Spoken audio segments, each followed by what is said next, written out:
Hey guys, so one of the coolest things about Comic-Con is that you see a lot of collaborations, and one of my favorite is when a rock band collaborates with a comic book artist and creates something really interesting. So let's go ahead and introduce ourselves to September of September Mourning. Could you tell us about yourself and the band? Hi, I'm September of September Mourning, and you're in the Top Cow booth right here at San Diego Comic-Con, and we have collaborated with Top Cow now on 2 books. The second issue called The Hand of Fate is coming out, dropping with our album on July 29th. We're very excited about that. If you guys don't know the story behind September Mourning, I'm a Reaper-human hybrid. I was taken, my soul was taken. I was given this power of a Reaper and made into this Reaper-human hybrid that is trying to save all the good souls from being taken from the earth, while all the Reapers are coming down and trying to get them from the earth. So I'm kind of fighting fate, which is personified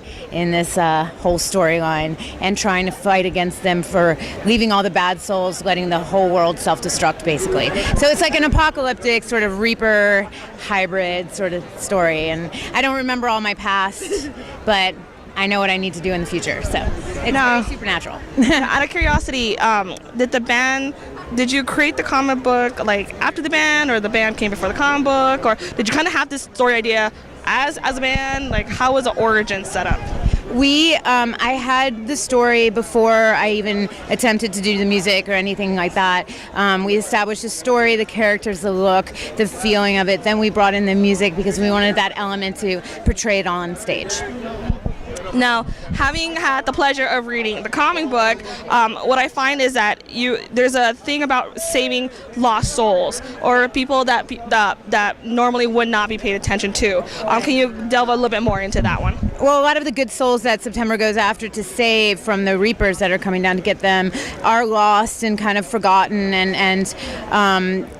but they're good people and they're good spirits, and she finds that they have more to do on this planet than they're going to be allowed to do by fate. So that's why she tries to take them. She takes their souls. She swaps them out for bad people and lets them live in those bodies. So she's like this weird soul swapping Reaper.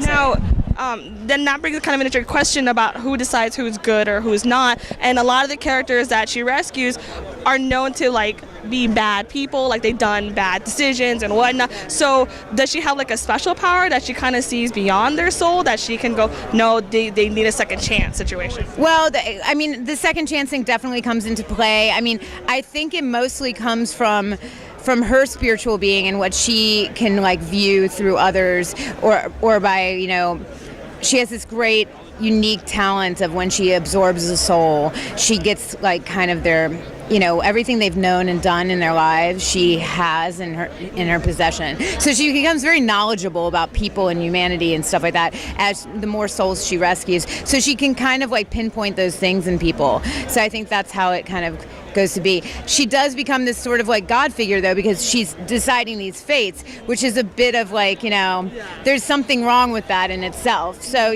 there's a lot of this dichotomy of what's good, what's really wrong, what's really evil, what's really good, sort of thing going on in the book.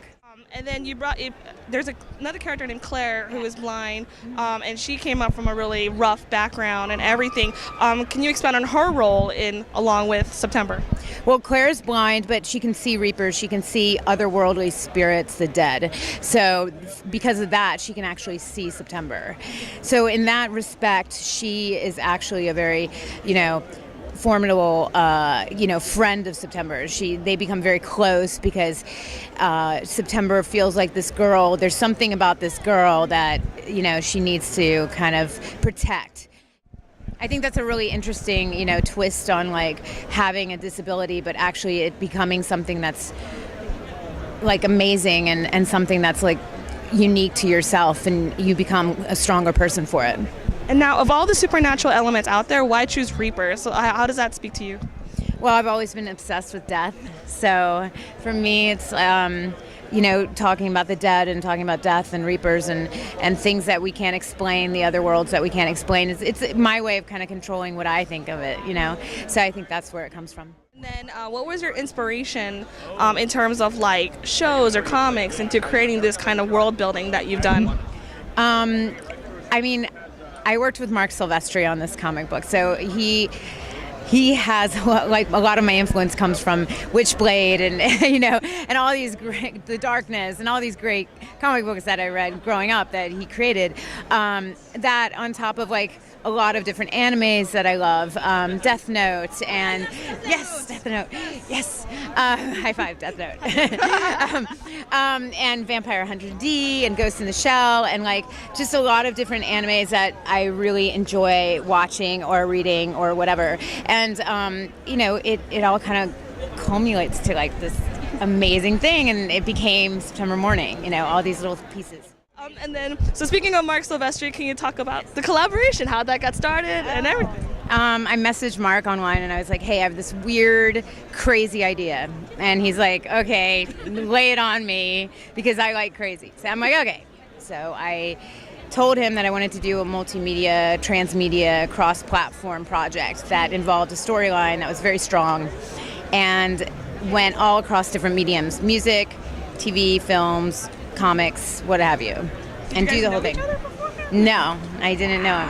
I just knew him from his work, obviously, because he's kind of a big deal.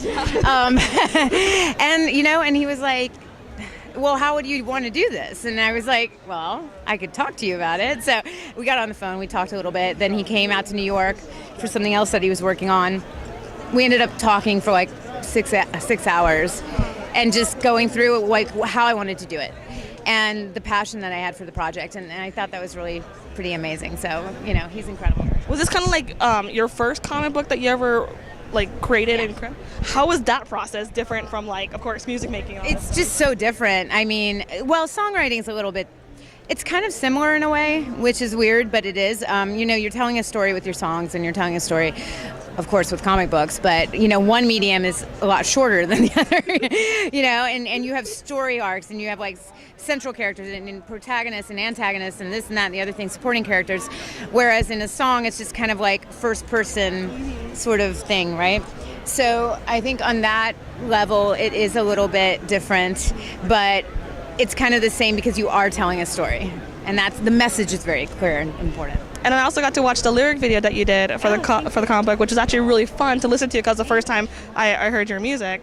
Are you going to release more music for the comic book? We would love to. We have a whole album dropping on July 29th that goes in tandem with The Hand of Fate, which is the second issue of the comic book. So you should listen to it and read it at the same time, because it's kind of trippy. And there's like some elements of the comic book that we actually put into the music and things like that. So you'll catch those little Easter eggs if you listen to it. Concerts coming up or anything? We will be on tour starting in September. We do. Yeah, obviously, right? We do also have an acoustic show in Fullerton at FYE on Friday, July 29th. So if you're around, 3 o'clock, we'll be there playing acoustic and reaping some souls.